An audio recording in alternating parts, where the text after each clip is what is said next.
aqui na Epístola aos Hebreus, no capítulo 10. Vamos ler o versículo 19 e depois o versículo 38.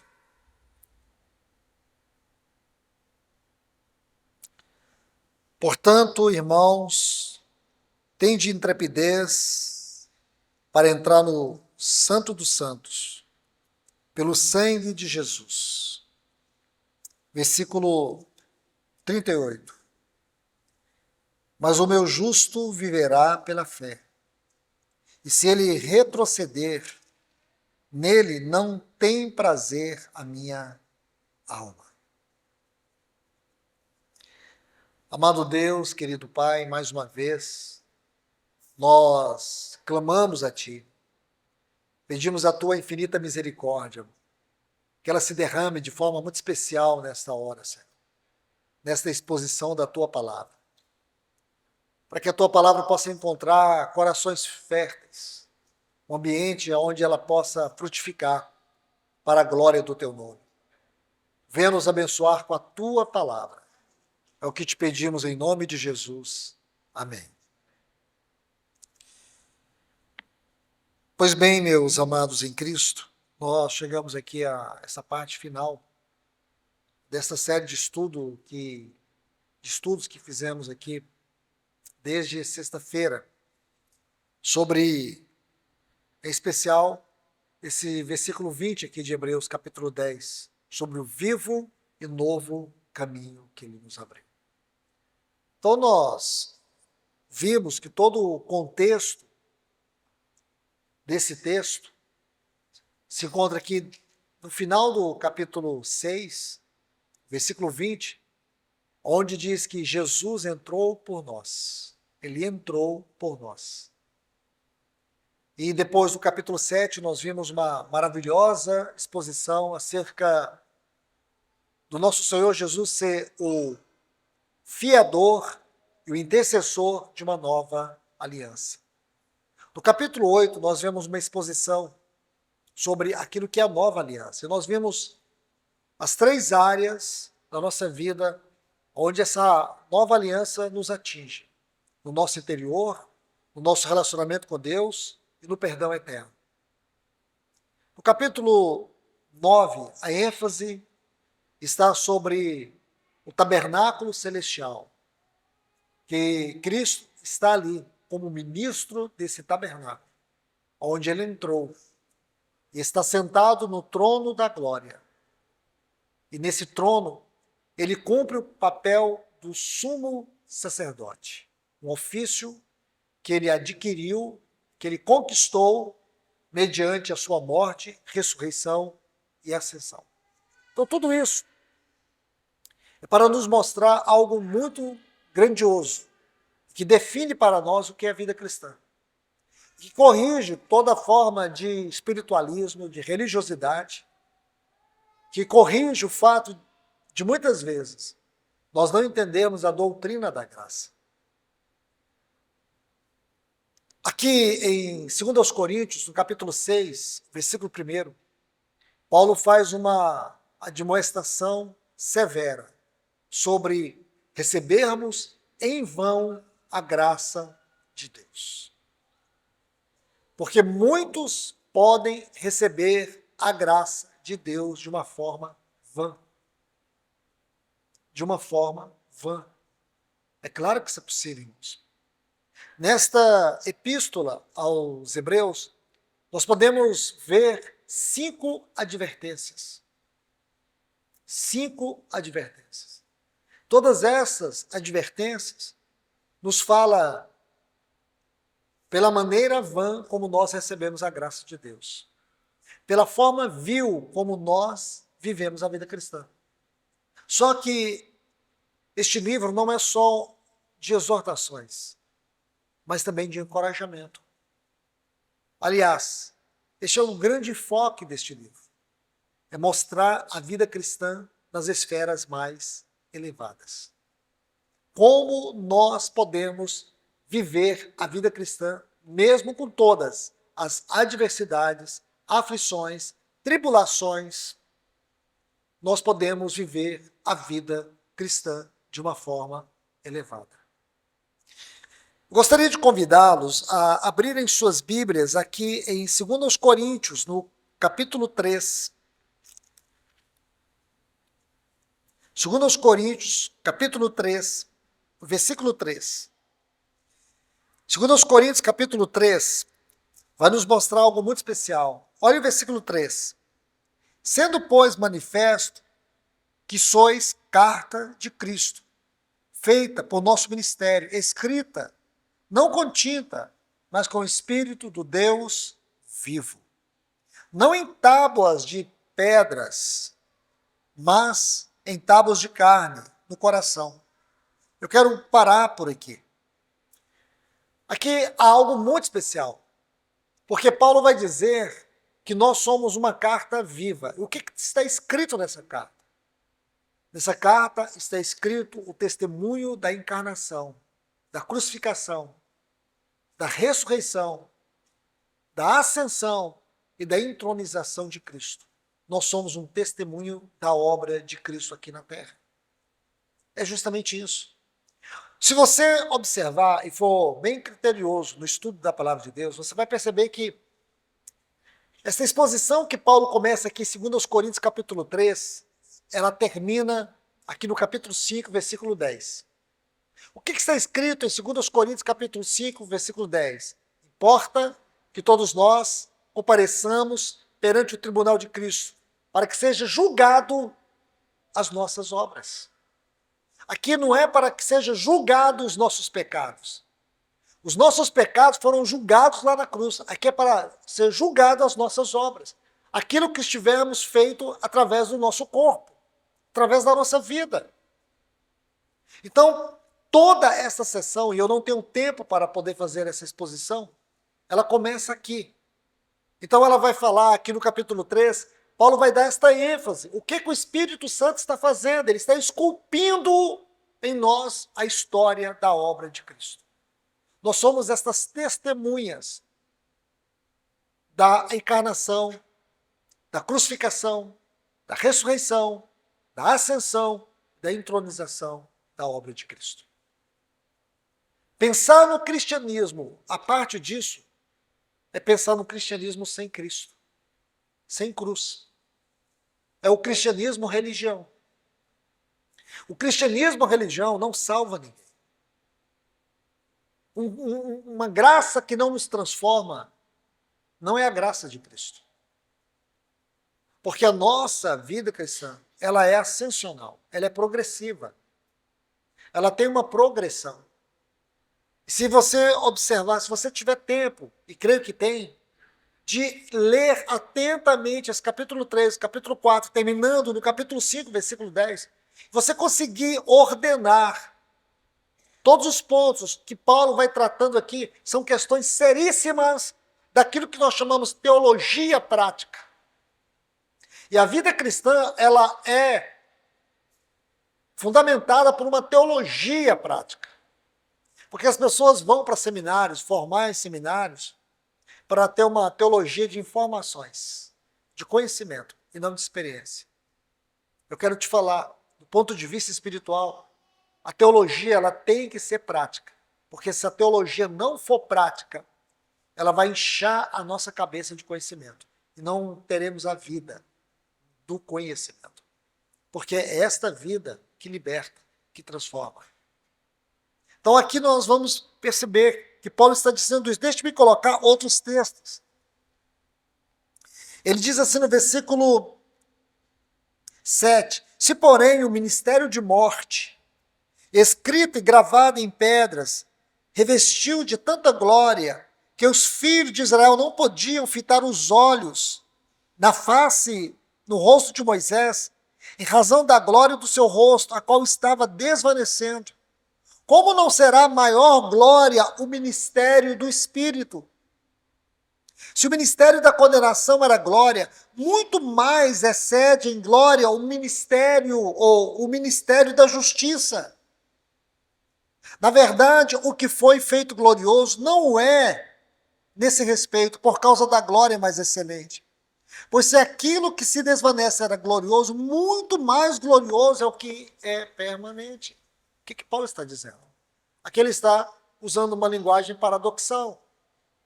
E não é diferente daquilo que você vai estudar no capítulo 7, capítulo 8, capítulo 9 de Hebreus.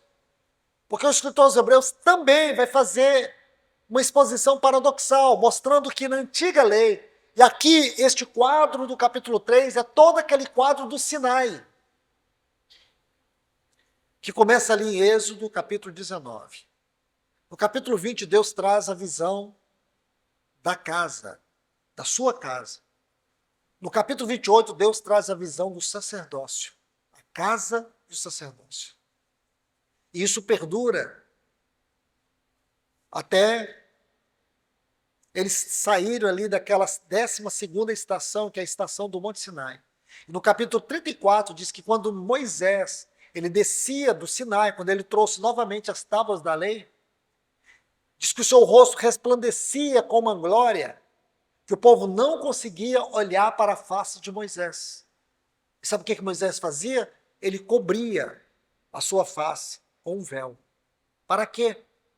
Para que as pessoas pudessem olhar para ele. Aí ele está dizendo, uma glória maior nós temos hoje, que é a glória do ministério do Espírito. Aquela glória daquela velha aliança não era uma glória permanente. Por isso, entender a obra do Espírito Santo é algo fundamental para nós. Os capítulos 14, 15 e 16 do Evangelho de João vai nos mostrar a grandeza do ministério desse Paracleto. E é isso que ele está fazendo. Observe bem. O versículo 12 diz, tendo então tal esperança, usamos de grande franqueza. E não somos como Moisés que punha um véu, está vendo? Isso está, como eu disse, Êxodo capítulo 34, os versículos 33 a 35. Se você depois puder anotar, você vai ver o texto, ou os textos relativos ao que eu estou falando. E não somos como Moisés que punha um véu sobre o seu rosto, para que os filhos de Israel não fixassem os olhos no final daquilo que se desvanecia, mas as suas mentes foram endurecidas, pois até o dia de hoje, na leitura da antiga aliança, permanece o véu, não lhe sendo revelado que em Cristo ele é tirado.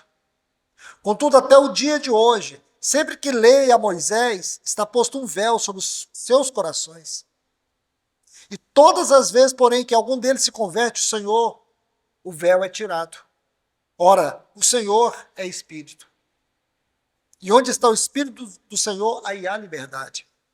Mas todos nós, com o rosto sem véu, contemplando como por espelho a glória do Senhor, somos transformados nesta mesma imagem. Qual imagem? A imagem de Cristo. Então nós somos transformados de glória em glória. É o que está acontecendo exatamente agora. Nós estamos sendo moldados. Nós estamos sendo transformados na imagem de Cristo Jesus. Porque quando você vê os princípios de Deus para o casamento, você vai ver que os dois se tornaram ou se tornam uma só carne. Da mesma forma, é entre Cristo e a igreja. Quando nós somos unidos ao Senhor, nós nos tornamos um espírito com Ele. Vamos para outra leitura. 1 Coríntios, volte aí algumas páginas. 1 Coríntios, o capítulo 6, vamos ler desde o versículo 17, que diz assim, 1 Coríntios, capítulo 6, desde o versículo 17. Mas aquele que se une ao Senhor é um espírito com Ele. É a mesma coisa do casamento. Por isso que quando Deus criou Adão, ele estava pensando em Cristo. E quando ele criou Eva, ele estava pensando na igreja. Aí diz, fugir da fornicação e todo outro pecado, qualquer que o homem comete é fora do corpo, mas aquele que comete fornicação peca contra o seu próprio corpo. Acaso não sabeis que o vosso corpo é santuário do Espírito Santo que habita em vós, o qual vos foi dado por Deus, e que não sois de vós mesmos? Não sois de vós mesmos. Nós somos santuário, nós fomos unidos ao Senhor pela obra do Espírito Santo. O espírito da comunhão da Trindade é o espírito que habita em nós. Compreende isso, irmãos? Não tem como você olhar para a palavra de Deus e não perceber toda a altura, toda a largura, todo o comprimento, toda a profundidade daquilo que é a vida cristã. A grande e terrível obra de Satanás é manter os cristãos da ignorância. Ele não se importa se a gente canta. Ele não importa se você tem livros e bíblias e você os lê. Ele não se importa com isso. Ele não respeita quantos anos de conversão que você tem. O que Satanás teme é a sua intimidade com Deus. O que Satanás teme é que essas verdades se tornem vida dentro de você.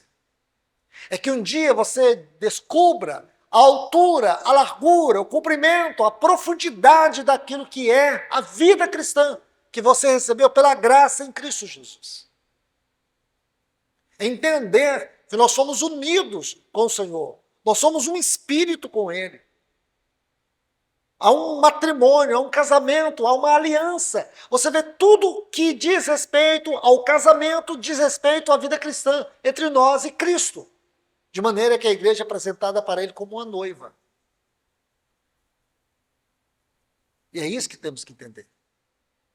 Essa é a verdade que precisa nos capturar de uma vez por todas. Saber que nós somos um santuário. Interessante que a palavra que é usada aqui, no versículo 19, acaso não sabeis que vosso corpo é santuário do Espírito Santo? Interessante que a palavra santuário aqui é a palavra grega anos. Essa palavra aqui é naus, me perdoe, não é anos. É naus. Anos é ascensional. E naus é o santo dos santos. Então, nosso corpo é o santo do Espírito. É muito forte isso. Porque agora, se você vai para Apocalipse capítulo 7, versículo 15, diz que Deus vai habitar dentro de nós. Ele vai armar o seu tabernáculo em nós. A palavra ali é eskenoo. Ele vai habitar, ele vai tabernacular conosco. Então não podemos diminuir a doutrina da nossa salvação, a doutrina do perdão. Nós não podemos diminuir. Você não pode, meu irmão, não pode, minha irmã, a não ser que você não tenha nascido de novo, a não ser que você seja apenas um religioso e uma religiosa. Então você carece de um encontro real com Deus. Você carece de um encontro verdadeiro com Deus. Porque ao longo da história da palavra de Deus, você vai vendo isso. Você vai vendo pessoas que receberam a graça de Deus de forma vã. Pessoas que perderam aquilo que Deus lhes deu. Você se lembra quando Davi, no Salmo 51, ele ora e ele diz assim no versículo 10, não retires de mim o teu Espírito Santo. Você se lembra disso? Ele ora no Salmo 51. Não retires de mim o teu Espírito Santo. Qual é a natureza deste clamor de Davi? É porque você vai ver que a Bíblia diz que quando o Espírito Santo se retirou de Saul, o espírito maligno o atormentava. E depois que o Espírito Santo saiu de Saul, aonde que Saul foi parar? No satanismo, na feitiçaria. Ele desceu ao nível mais baixo da sua carnalidade. E por quê? Porque ele perdeu o Espírito Santo. Nós podemos resistir ao Espírito Santo. Nós podemos entristecer o Espírito Santo. E nós podemos apagar o Espírito Santo. Isso é retroceder. É o que está escrito lá no versículo 38, na parte final. Nós não podemos retroceder. Então aqui você vê Davi clamando, não retires de mim o teu Espírito Santo. Porque ele temia que acontecesse com ele o que aconteceu com Saul. Amados irmãos e irmãs, e a gente está vendo aqui algo muito maravilhoso. Algo que deve impressionar o nosso coração. Porque hoje chegamos num momento tão crucial, tão delicado da nossa vida nesse mundo, que dentro desse remanescente, Deus está tirando um outro remanescente. Porque o velho remanescente se degradou. Aquilo que nós tínhamos como cristãos há pouco tempo atrás já não é mais. Aquilo que nós pensávamos sobre igreja já não é mais. A maneira como as coisas foram se corrompendo. E hoje a vida cristã se tornou uma coisa banal, uma coisa vil. Então hoje há uma necessidade de, em nome de Jesus, protestar, se opor a isso, para que os cristãos ouçam o chamamento de Deus, para que nós voltemos ao plano original do Senhor, para que nós voltemos a ser uma igreja bíblica, ser um povo celestial nessa terra, mesmo que tudo esteja contra nós. Porque será impossível casamentos permanecerem de pé da maneira que o mundo está hoje. É impossível, será impossível as pessoas manterem-se fiéis a Deus e umas às outras, se elas não forem pessoas profundamente capturadas por esse evangelho vivo. Do contrário, nós vamos assistir, como já estamos assistindo, no meio do povo de Deus, uma avalanche de divórcios. Pela primeira vez na história, o número de divórcios entre cristãos e os não cristãos está na mesma proporção. E a quantidade de divórcios consentidos, aquele tipo de relacionamento que já adoeceu, que não tem mais carinho, que não tem mais respeito, que não tem mais intimidade, onde cada um dentro da própria casa vive o seu mundo paralelo. A esposa tem o seu mundo, o marido tem o seu mundo, perdeu-se o companheirismo, perdeu-se a amizade, perdeu-se o amor, perdeu-se o carinho, perdeu-se o cuidado. Mas estão lá, por causa dos filhos, por causa do nome de casados, às vezes até dizem assim, por causa da igreja. Mas estão lá dentro, mas não existe casamento. Eles ainda não se divorciaram no cartório, mas estão emocionalmente divorciados. Isso diante de Deus é a mesma coisa, porque isso não é casamento. Eu sempre digo assim para os irmãos, os casais na comunidade onde eu sirvo. Você tem que medir o seu casamento por oásis e deserto.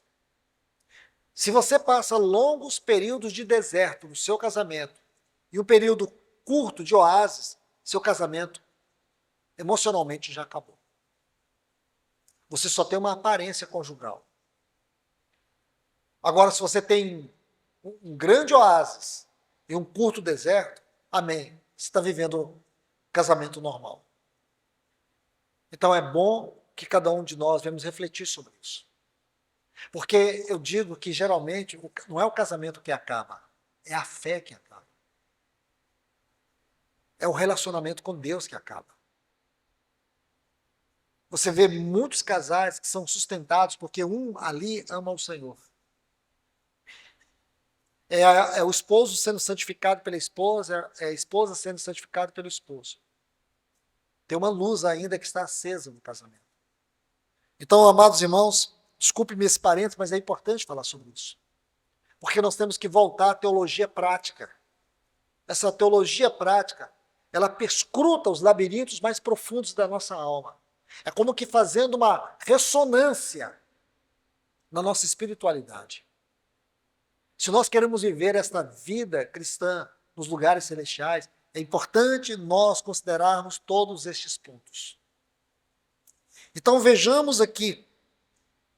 Vamos voltar ali para Hebreus capítulo 10. Vamos ler novamente o versículo 38. Mas o meu justo viverá pela fé. E se ele retroceder, nele não tem prazer a minha alma. Vamos compreender que esta é uma frase que nos fala de uma revelação progressiva. Há uma revelação progressiva sobre essa frase, o justo viverá pela fé. A primeira ocorrência dessa frase está em Abacuque, capítulo 2, versículo 4. Então, Abacuque, capítulo 2, versículo 4, diz assim: eis que a sua alma está orgulhosa, não é reta nele, mas o meu justo viverá pela fé. Então vamos aqui a algo muito importante, Abacuque 2:4. Aqui em Abacuque, a ênfase está na palavra justo, é na pessoa. Porque Abacuque vivia num tempo complexo. O profeta Abacuque não entendia como Deus poderia usar uma nação ímpia para poder julgar o seu povo. E você sabe que isso aconteceu. Deus tanto usou a Síria para julgar Israel, as 10 tribos, como usou a Babilônia para julgar a tribo de Judá e Benjamim. Então Abacuque não conseguia compreender como isso seria possível. Por que Deus usaria uma nação ímpia para julgar o seu povo? Foi o que aconteceu. Aí é onde entra esse texto. É como se ele estivesse dizendo: aconteça o que acontecer, o justo vai viver num plano mais alto. Ele é justo. O justo aqui é aquele que foi justificado. É aquele que não vive a sua vida escravizado pela circunstância. É aquele que vive acima da circunstância. É aquele que a sua vida não depende do que está acontecendo à sua volta. Ele vive pela fé, ele não vive pela circunstância. Pode ser que tudo esteja dando errado, mas ele ainda continua perseverando pela fé. Ele não retrocede, ele não se curva, ele não se deixa levar pelas tribulações, pelas provações, pelas privações, pelas aflições. Ele não se deixa levar. Esta é a ênfase aqui de Abacuque. Ele vive a vida num plano mais alto. Ele vive a vida numa esfera mais elevada. Porque esta é a história do livro de Abacuque. Aí entra essa frase: o justo viverá pela fé. Segunda ocorrência está em Romanos, capítulo 1 e o versículo 17. Romanos, o capítulo 1 e o versículo 17.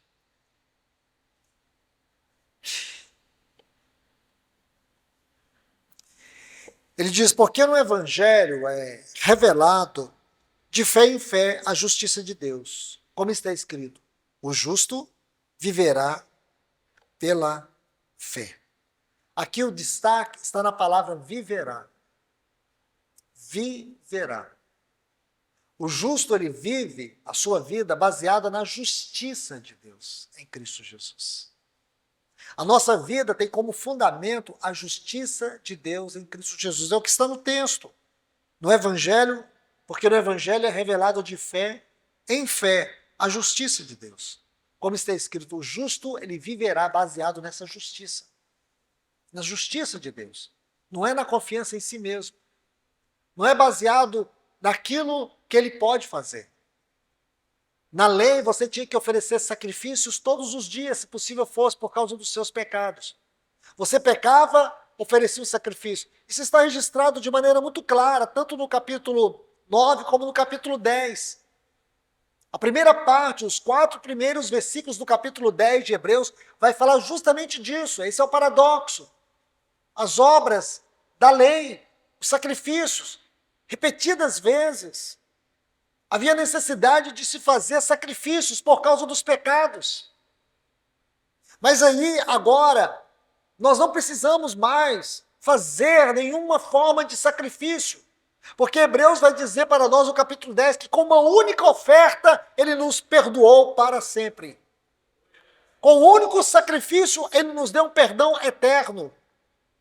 E o perdão eterno é um dos itens da bênção da nova aliança.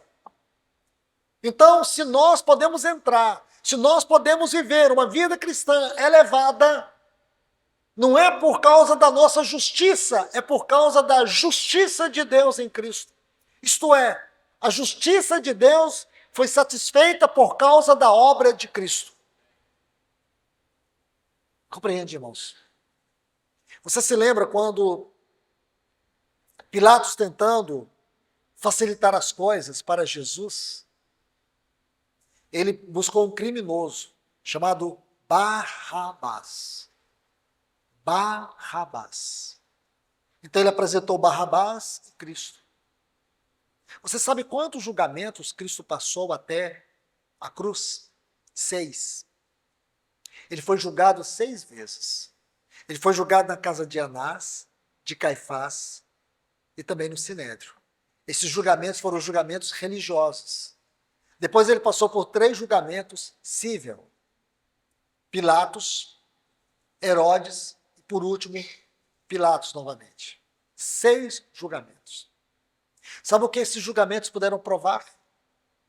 Que Jesus era o homem mais inocente, mais puro e mais íntegro que pisou nessa terra. Eles tiveram que falsificar as acusações.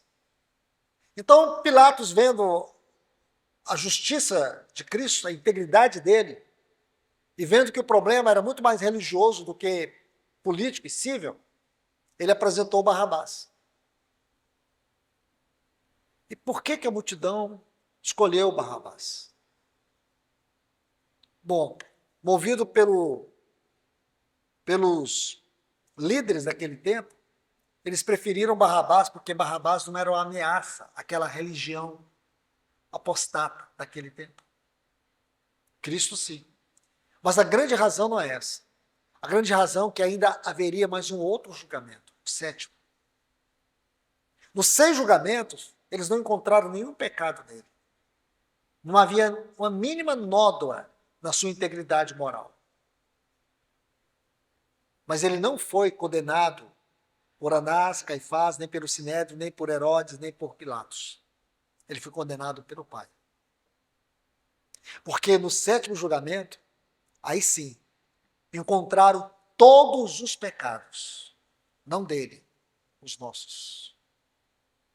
Ele não foi à cruz por causa dos seus pecados, porque nele não havia pecado, mas sobre ele estavam os nossos pecados. Segundo aos Coríntios 5:21, ele não conheceu o pecado, mas ele conheceu a culpa dos nossos pecados. O Pai colocou sobre ele todos os nossos pecados. O escritor, aliás, Isaías 53, diz assim, que agradou ao Pai moê-lo. Ele foi moído não por causa das suas, mas das nossas iniquidades. Ele foi moído por causa das nossas iniquidades. Ele foi contado entre os transgressores, os quais também ele intercedeu. Tudo isso está em Isaías 53. Sabe para quê? Para que a justiça de Deus fosse satisfeita. Então, no tribunal de Deus, ele foi julgado. Ele ficou entre os céus e a terra. E ali ele estava sendo julgado pelo próprio Pai.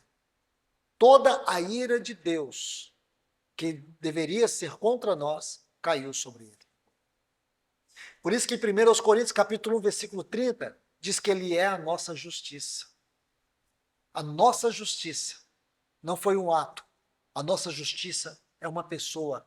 E essa justiça está diante de Deus por nós no trono. Então, todas as vezes que Deus olha para nós, ele vê o peso da justiça de Cristo. Então, o que nos habilita a viver essa vida cristã no plano mais alto é a justiça. A justiça de Deus em Cristo.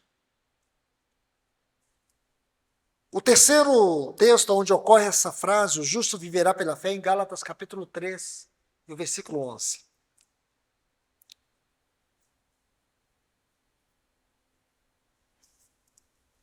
Gálatas 3, 11.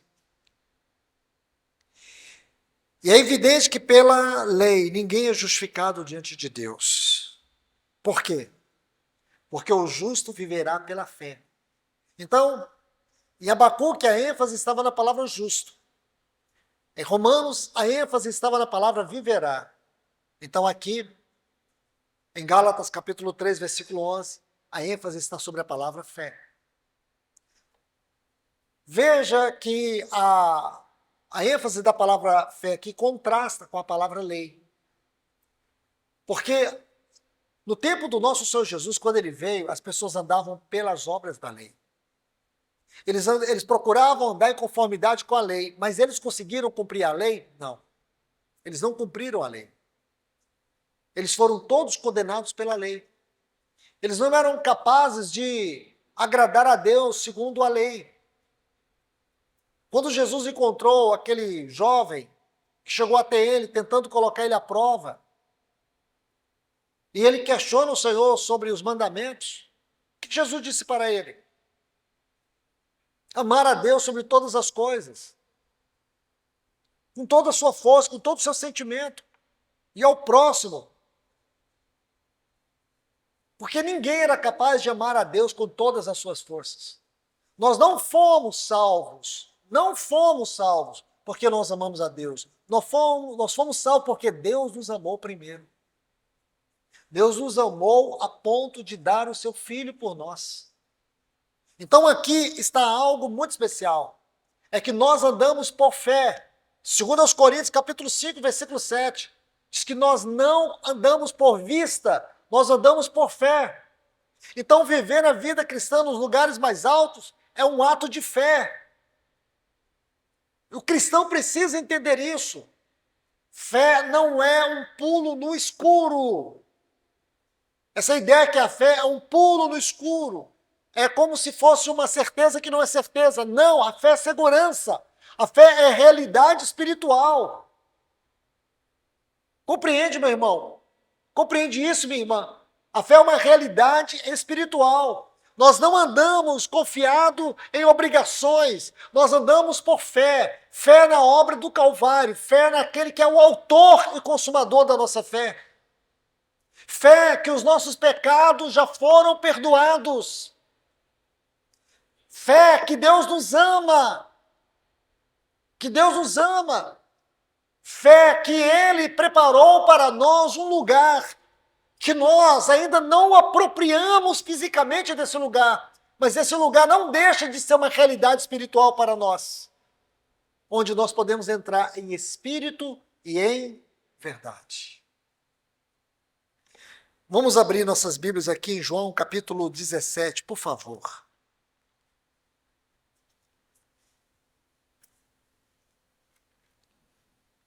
João capítulo 17 é uma oração do nosso Senhor. Creio que todos nós sabemos disso. Mas aqui nós podemos ver o coração do Senhor nesta oração. Eu posso até dizer para vocês que esta oração é uma revelação daquilo que é o coração do Senhor Jesus. E aqui, na parte final, Jesus faz alguns pedidos para o Pai que assombram o nosso coração. Vamos ver a partir do versículo 21. Quando ele está dizendo, não rogo somente por esse, mas também por aqueles que crerão em mim. Somos nós. Crerão em mim, por meio da sua palavra. Então ele estava orando por aqueles que ainda iriam crer, que somos nós. Aí diz, a fim de que todos sejam um. Todos sejam um. E que como tu, Pai, és em mim, e eu em ti, também sejam eles em nós. Irmãos, eu digo para vocês, eu não tenho capacidade de poder esgotar esse texto. Eu não tenho. Eu, sinceramente, quando eu leio um texto como esse, eu me sinto extremamente insuficiente e pequeno. Eu digo para vocês, com toda a reverência que é no meu coração, quando eu olho para esse texto, eu preciso da ajuda do Espírito Santo para absorver e crer que isso aqui é verdade. Olha o que ele diz. E que, como tu, Pai, és em mim e eu em ti, também sejam eles em nós. Os pais capadócios. Depois ali da história de Atos dos Apóstolos, vieram os pais da igreja. Depois desse período, mais à frente, depois de Constantino, quando a igreja se degradou, os cristãos começaram a se separar. Então tivemos os pais do deserto. E em alguns desses grupos, nós tivemos também os pais capadócios. Gregório Diniz, Gregório Naziano. Esses eram conhecidos pais capadócios.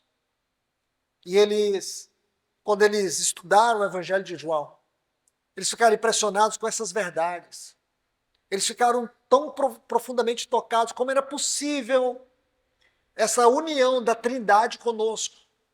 Então, eles gastaram muito tempo da vida deles para compreender o como de Deus, como que Deus vive, como eternamente Deus viveu, como eternamente Deus sempre existiu em si mesmo, em satisfação em si mesmo. Como isso foi possível? Porque esses pais capadócios, à medida que eles foram entendendo isso, eles viram que não havia palavras. Eles não compreendiam isso por palavras. Porque o mistério da Trindade é um dos maiores mistérios. Paralelamente com a encarnação do Verbo de Deus, é o maior mistério da eternidade. O mistério da Trindade. Mas eles puderam perceber, à luz da palavra de Deus, em especial no Evangelho de João, que o como de Deus é baseado numa comunhão eterna. E que essa comunhão é a base de todos os movimentos, de toda a atividade da Trindade. A comunhão é o eixo aonde Deus se move. Deus não faz nada fora da comunhão. Comunhão é a base da vida da Trindade e de todo o serviço da Trindade. Tudo que o Pai fez na criação foi baseado na comunhão. Tudo que o Filho fez na redenção foi baseado na comunhão. Tudo que o Espírito Santo faz na habitação é baseado na comunhão. Impressionante isso. Impressionante. Mas isto não é um fim para eles, é um fim para nós. Porque aqui Jesus está dizendo a mesma coisa. Porque eles criaram, para poder explicar esse como a Trindade sempre existiu, eles puderam perceber que nenhum membro da Trindade, nem o Pai, nem o Filho, nem o Espírito vive para si mesmo. Cada um ali vive para o outro. Os pais latinos usaram uma palavra chamada circunminseção. É como que um estivesse dentro do outro. É como se o Pai estivesse no Filho, o Filho estivesse no Pai, e o Espírito Santo estivesse neles. Isso eles chamaram de circunminseção. É isso que Jesus está falando. Esta é a verdade. Nós vimos hoje pela manhã comer da minha carne, beber o meu sangue. Olha o que Jesus diz em João 15, isso está espalhado. Se nós fôssemos estudar sobre este assunto, é todo o Evangelho de João. João 15, ele diz, eu sou a videira. Eu sou a videira verdadeira. E vós, os ramos. Certo? Agora eu te pergunto, eu creio que todo mundo aqui já viu uma videira. Você já viu a videira? De que a videira é constituída? De ramos. Se você tirar os ramos da videira, o que você vai ter? Nada. Porque videira, os ramos, é o sinônimo daquilo que é a videira. Entende? Agora, olha o que Jesus diz. Eu sou a videira verdadeira e vós, os ramos. Então ele está dizendo que nós também somos a parte essencial da videira. Este é o assunto do Evangelho de João, a nossa união com Cristo. E aí os pais capadócios, eles buscaram uma palavra no texto grego para explicar isso. Esse como que o Deus triunfo sempre existiu. A palavra é pericorese, que é um termo grego que é formado por dois vocábulos. Peri é de perímetro e corese é dança. Então eles entendiam assim, é como se a Trindade fosse como que uma metáfora de 3 círculos concêntricos. Sabe aqueles círculos concêntricos que um fica dentro do outro, rodando, girando? É daí que traz essa ideia da pericorese. Essa visão é muito linda. Muito linda. É extremamente linda.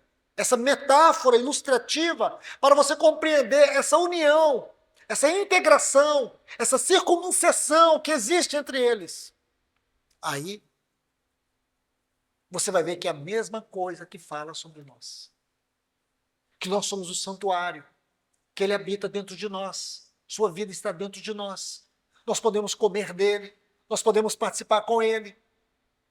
Nós podemos desfrutar do lugar onde ele fisicamente já está. Nós não estamos fisicamente nesse lugar, porque ainda não terminou essa dispensação. Mas nós iremos para este lugar. Nós estaremos lá. Mas hoje nós podemos desfrutar, ter um vislumbre desse lugar em espírito e em verdade. Por quê? Porque o Espírito da Trindade, da eternidade, veio nos habitar. E diz que nós somos o templo dele. Você está vendo isso? Você consegue ver? Aí Jesus está orando aqui, por isso que eu dei toda essa volta, para continuar lendo. Olha o que ele diz. A fim de que todos sejam um, e que, como tu, Pai, és em mim e eu em ti, também sejam eles em nós. Mas ele diz que esta união, esta integração é a mensagem, é o testemunho, é a carta que Paulo diz em 2 Coríntios capítulo 3, versículo 3. Ele diz assim, para que o mundo creia que tu me enviastes. Aonde está o problema da evangelização? Não está na pregação do evangelho, está na falta de vida do evangelho. Nosso problema não é ir para os becos e pregar o evangelho. Nosso problema é não viver o evangelho. Então hoje se prega muito o evangelho. Nunca tivemos tanta, mas tanta disposição, tantas ferramentas, tantos meios. Mas por que o mundo não crê? Porque o mundo não pode crer naquilo que ele não vê. Entende? Porque não consegue ver a luz de Deus na nossa vida.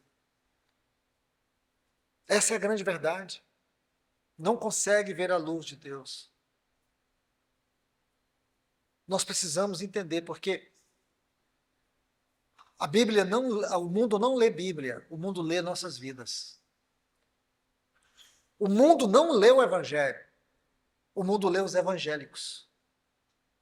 Ele lê o que está escrito de Cristo na sua vida. O que as pessoas estão lendo de Cristo na sua vida. Essa é a grande verdade. Olhe para isso. Vamos seguir lendo. Ele diz assim, versículo 22, eu tenho lhes dado a glória que tu me tens dado, para que sejam um como nós somos. Eu neles e tu em mim, para que sejam aperfeiçoados em um. Em um. Na sua Bíblia está a unidade. Mas a palavra correta aqui é um, para que sejam unidos ou aperfeiçoados em um. Para que o mundo conheça que tu me enviastes e que tu os amasses, como também te amasses amado a mim.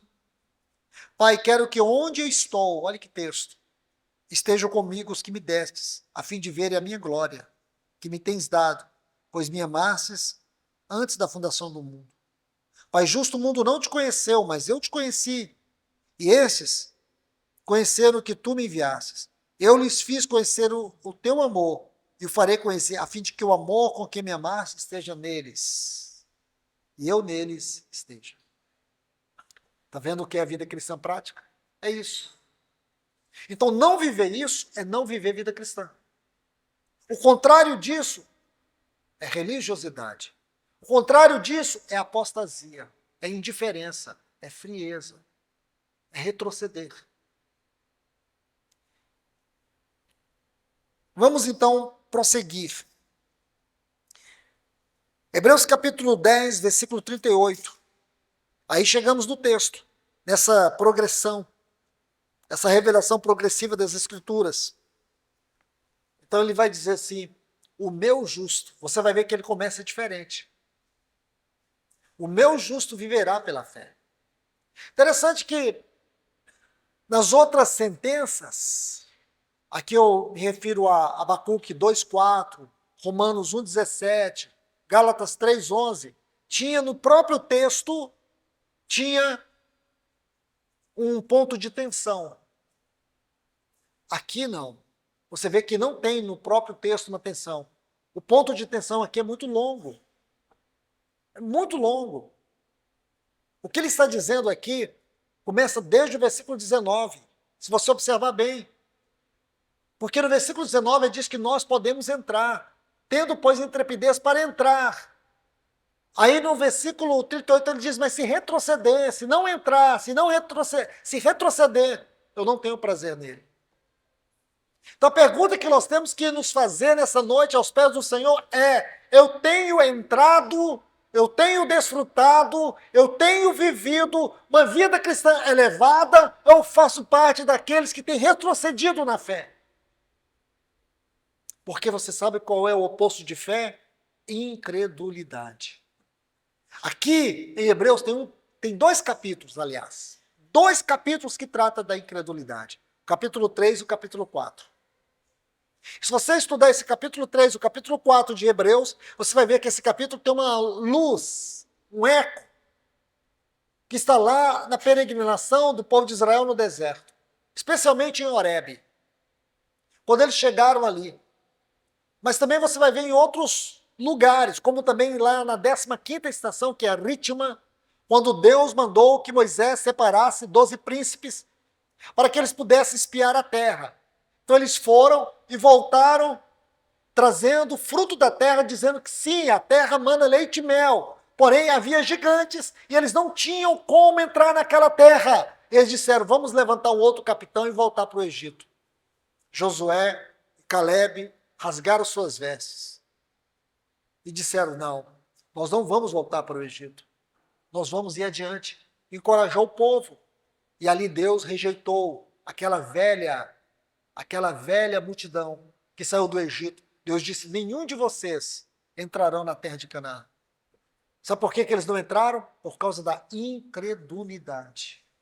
Aí, baseado nisso, como você vai ver também lá em Horebe, em Números capítulo 20, quando Moisés fere a rocha, então nós ficamos sabendo que aqui Moisés também não entrou.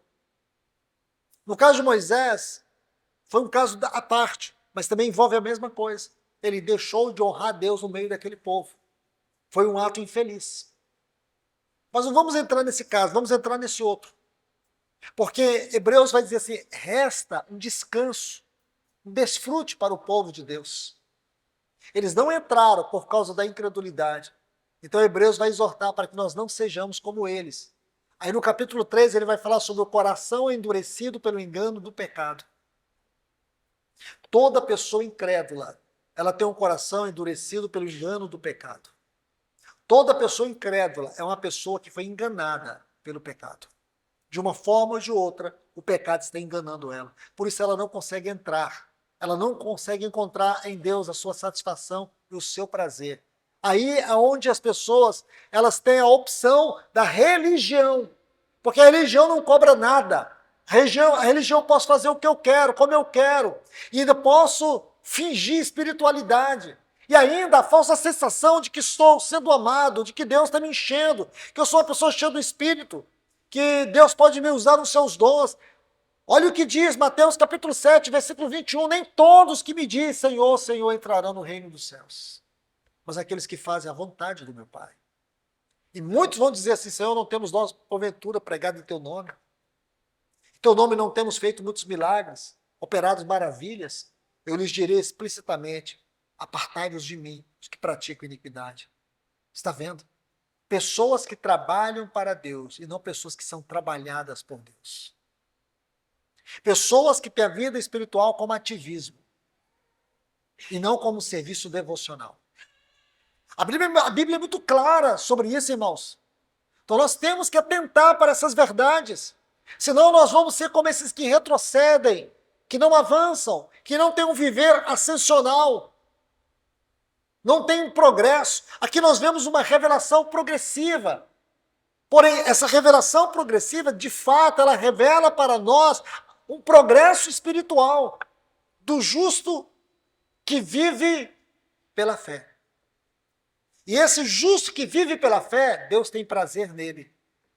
Mas aquele que não tem experimentado a verdadeira obra da justiça de Cristo, e que não vive em conformidade com essa justiça, e que não anda pela fé, estes são o que retrocede. Ou esses são os que retrocedem, que não avançam. E nós não podemos ser como esses que retrocedem. Nós temos que avançar. Porque o Senhor está vindo. O Senhor está voltando. E Ele vem buscar uma igreja que já está vivendo, com o coração arrebatado na terra, com os afetos arrebatados na terra. Se os nossos afetos não forem arrebatados agora, nosso corpo muito menos será. Eu vou repetir isso. Se hoje o Senhor não está arrebatando os seus afetos, com certeza, Ele não vai arrebatar o seu corpo. Todos nós precisamos ir aos pés do Senhor e pedir a sua ajuda, pedir o seu socorro. Se existe uma deficiência na minha fé, eu quero que o Senhor corrija. Creio que todos nós. Se há algo, como está ali em Hebreus 12, os versículos 1 e 2, se há algum embaraço, se há algum pecado que tenazmente tem me assediado, que está me impedindo de correr, de avançar na carreira cristã, que o Senhor possa tirar nesta noite. Que Ele abra os meus olhos, que Ele me ajude, que o Espírito Santo possa me convencer do meu pecado. Amém? Que Deus os abençoe. Vamos orar.